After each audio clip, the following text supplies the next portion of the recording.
I'm Becky L. McCoy, and you're listening to Stories of Unfolding Grace, the podcast about grace during unexpected times. You'll hear from real people dealing with hard stuff, and I hope you'll feel encouraged that you can bravely live through hard stuff too.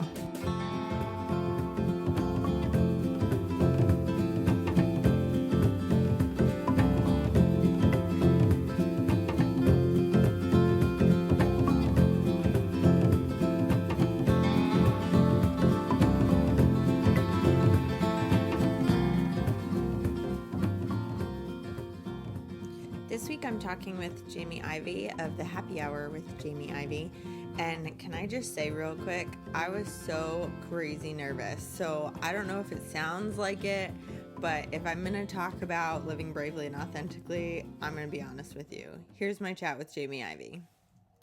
Okay, I'm here today with Jamie Ivey of jamieivey.com and the Happy Hour with Jamie Ivey.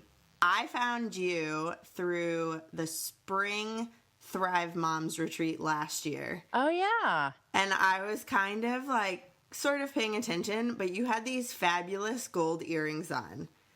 And I was like, stop looking at them. And I was like, oh, I need to listen to her because she loves earrings. So that's hilarious. Yeah, awesome. Well, I'm glad you listened because of my earrings. That's one thing I have going for me. Right. Earrings. Totally. So why don't you share with us a little bit about a difficult season that you've experienced? Yeah, when you asked that question in the email, I thought, wow, I feel like I have 8,000 to choose from. But I mean, I have a lot. We've adopted 3 times. My husband and I've moved. We've joined staff at a church.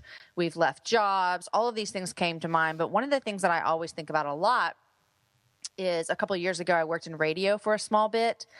And it was a kind of an awkward situation because I won a contest here in Austin, and that kind of got me a job working as a morning show DJ host. Okay. So I went from like mom of 4, stay-at-home mom, hadn't worked outside the home since before she had kids, not full-time, I'd done other small stuff, to working Monday through Friday, weird hours in a radio show. And I loved it. Literally, I loved the job. It was so much fun.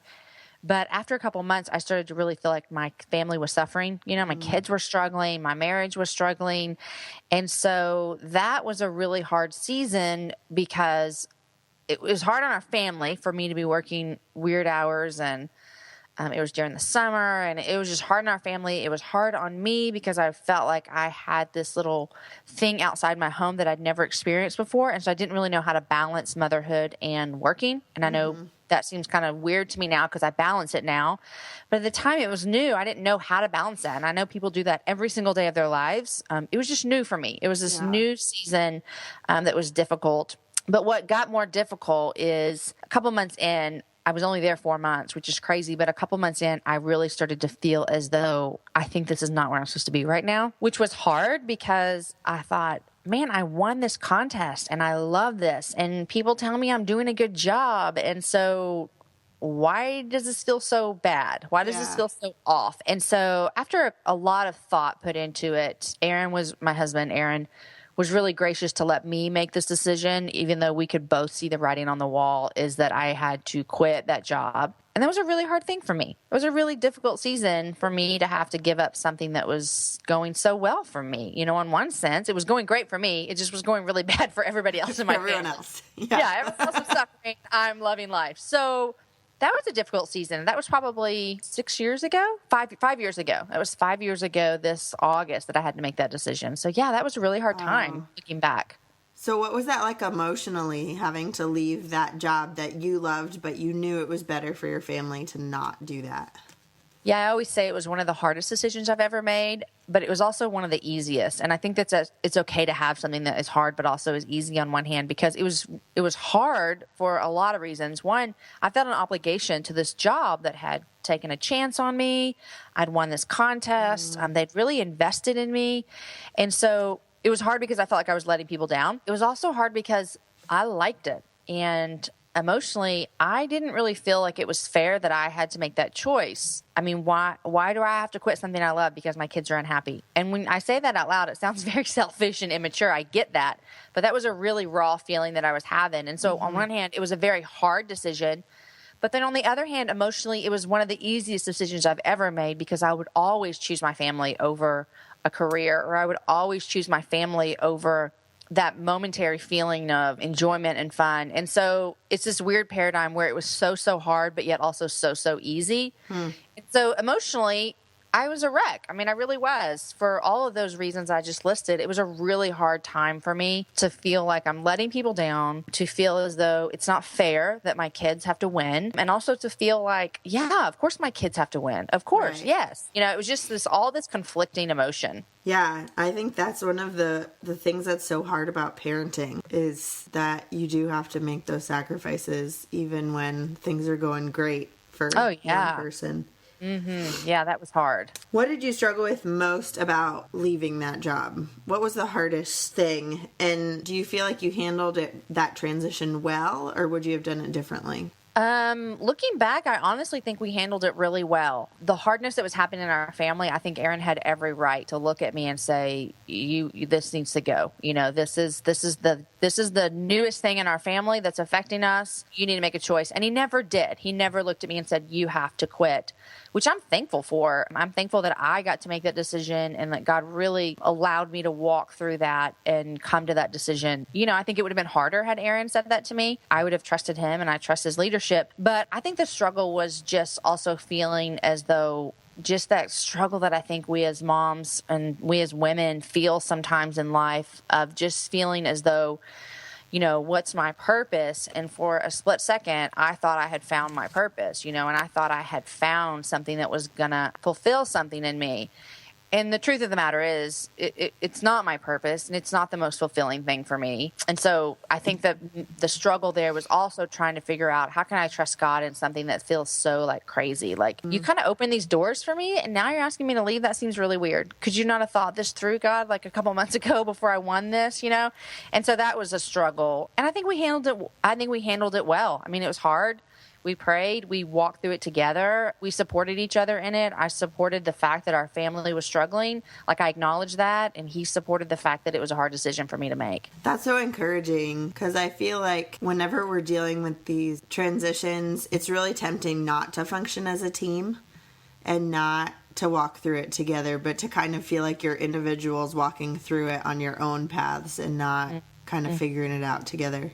Yeah, I think that's what made it function a little bit easier for us, is that I felt like we were in it together, but I also never felt like Aaron's pointing fingers. The reason that we're struggling is because of you. I didn't ever feel that way, even though looking back, it wasn't necessarily because of me, but it was because of this new thing that it just wasn't a good fit for our family. It really wasn't. Mm-hmm. Could I do it today? Probably, we're at such different stages in our life, and so It just didn't work then.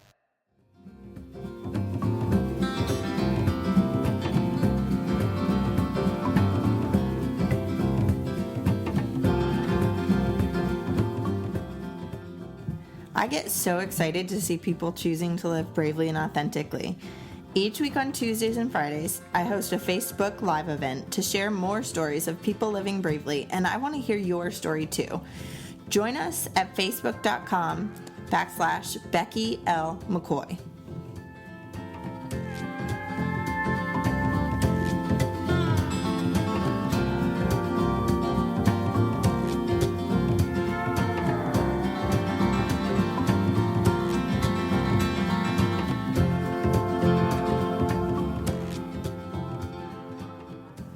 I can only share so much with you here on the podcast, but you can read my story and learn more about living bravely and authentically at my blog, BeckyLMcCoy.com.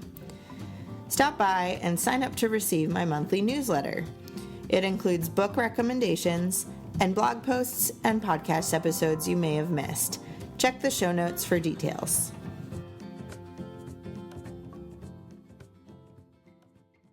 I'm using this definition of grace as being when we get good things during really difficult times. So how did you see those good things show up during that season? During that season, I felt like the good stuff in that season was that I was kind of proud of myself in a weird way. I was proud of myself for believing that my family was worth it, because I felt like I could have easily stood my ground and said, we're going to have to figure this out because I'm doing this. And so you other 5 people need to get with what's happening in my life. And so I think I could have done that. I think like sinfully, I think I wanted to do that at some point in my life. I thought that they were all ruining my parade. And so I think looking back on God's grace in that time, I'm proud that I trusted him, and I'm proud that in the midst of that, in the midst of having to choose that, although I've said it was really, really hard, it also felt really, really easy. And I think that's just God's grace of allowing me to see a bigger picture in the midst of something that felt so it didn't feel small, but it felt just so like just in that moment. And now,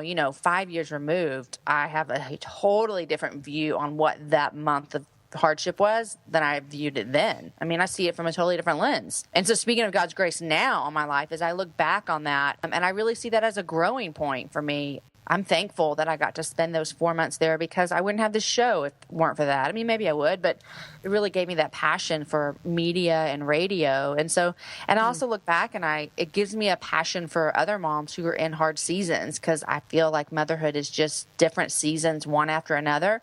And that season for me was hard for me to work outside the home. It's not hard for me now, so I can have the grace to see those seasons in our lives. And how old were your kids then?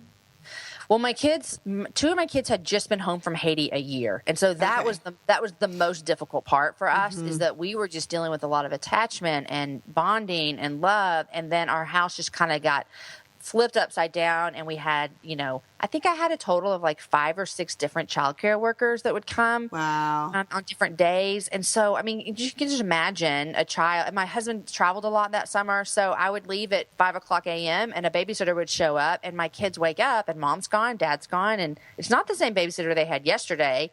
It was just hard. But so 5 years ago, I think I had an 8-year-old. No, I had 2 5-year-olds, a 7-year-old, and a 3-year-old. Oh, my word. That's crazy. Yeah. And can you imagine asking a woman to come babysit that bunch?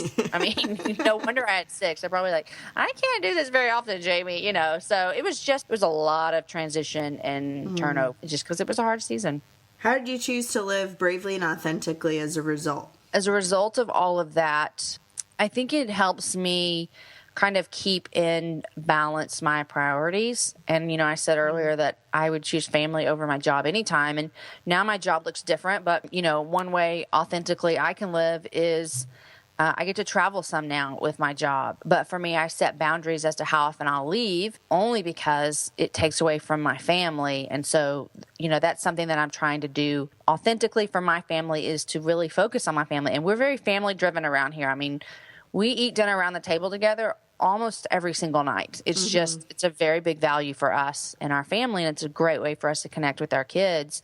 I think also that really taught me a lot, that I can trust God even when it doesn't seem fair, and it doesn't seem right, and makes me feel as though I got the short end of the stick. It's not fair that I had to quit this job that I love, but God proves himself, as he always does, to be faithful. And so I think going into other situations, I can remember that situation. And man, if we had an hour, we could talk about 17 more other difficulties that I've been through. Right. But God, he provides himself, he makes himself faithful, and it's something that we can remember. And so I get to lean on that as well.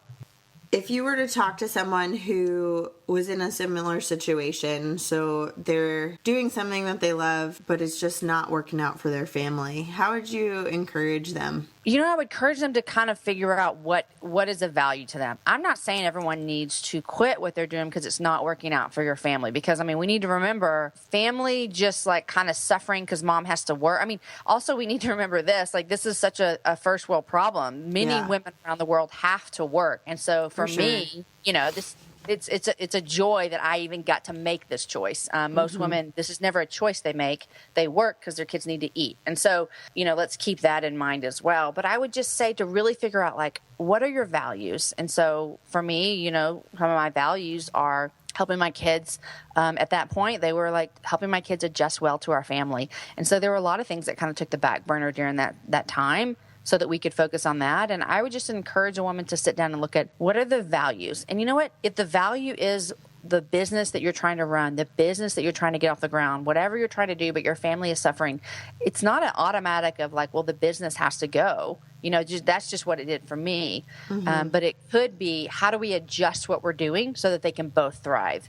And so I would just say, look at the whole scenario. It's not always a if and or but this, but figure out how can I adjust something to kind of give my value more purpose. And so what are your values? Make sure those are getting met. And so for them, it may not mean quitting a job or quitting a passion. That's just what it looked like for me. Right. But to really figure out what are I value and is that being accomplished? Well, before we go, I have a few questions for you. And the first one is, what are you loving right now? What am I loving right now? Right now, this day, I am loving my leggings. Awesome. Because I slept in them last night and I've worn them all day. Rock on. And that's kind of embarrassing to admit, but I don't care. No shame in that. My girlfriend Laura sells LuLaRoe clothes, and their leggings are just the best. And so I'm loving my leggings today in this moment. That's great. One of my friends just started selling those, so I'm really looking forward just to the best. that. Yeah. Yeah. What is your favorite meal or snack or other food right now? Let's see. I am blessed to have a husband who loves to cook. Like literally, he cooks almost every single meal that we eat at our house, which is amazing. And yesterday I thought, I'm going to help him out. And so every once in a while, me helping him out means I make a crock pot meal. Well, he hates crock pot meals. So I think he'd rather cook than have to eat something in a crock pot. He's really weird about that. So I went to Costco and I bought, those rotisserie chickens that are already done. Yep. So I bought one of those and a salad. And he came home and I was like, look, I got dinner all ready. I'm going to take kids to baseball. You don't have to do anything.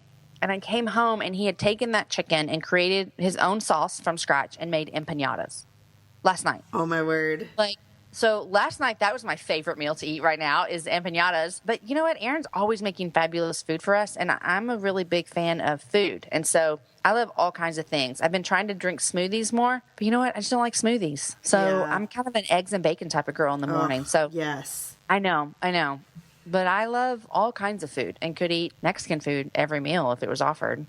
Yeah, for real. What are you doing to take care of yourself? Oh, good question. What am I doing to take care of myself?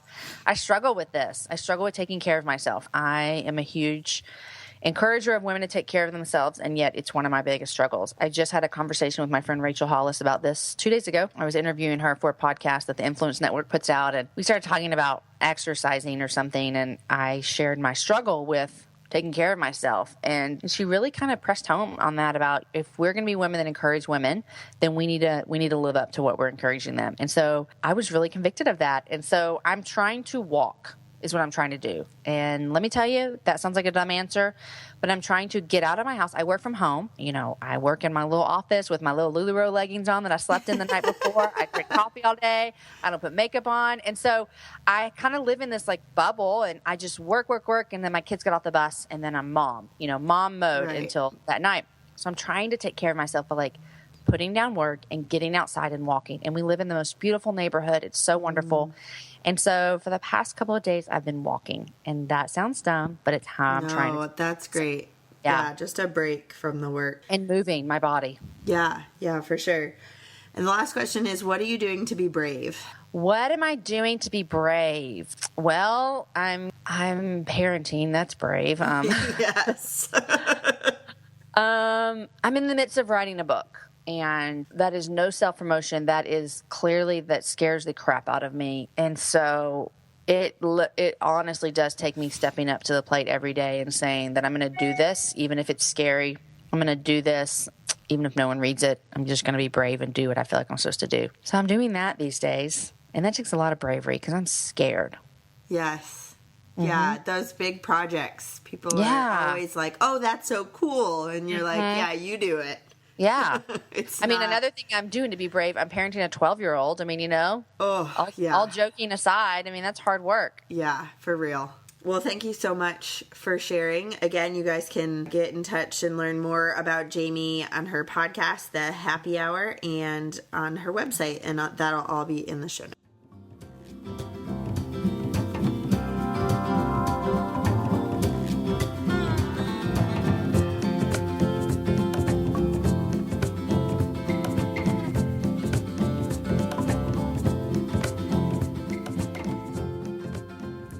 Make sure you subscribe on iTunes, Stitcher, or wherever you listen to podcasts.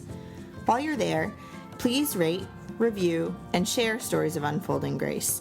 When you give it 5 stars, it goes a huge way in helping other people find the podcasts by increasing my ranking.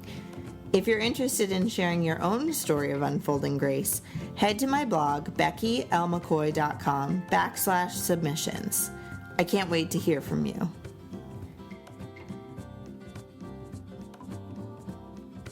Next week, I'm talking with my friend Marissa Henley about her fight against breast cancer.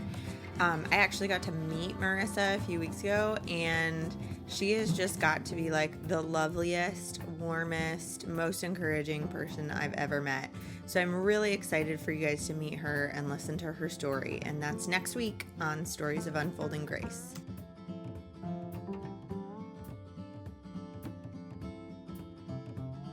Thanks again for joining me. I'm looking forward to next week.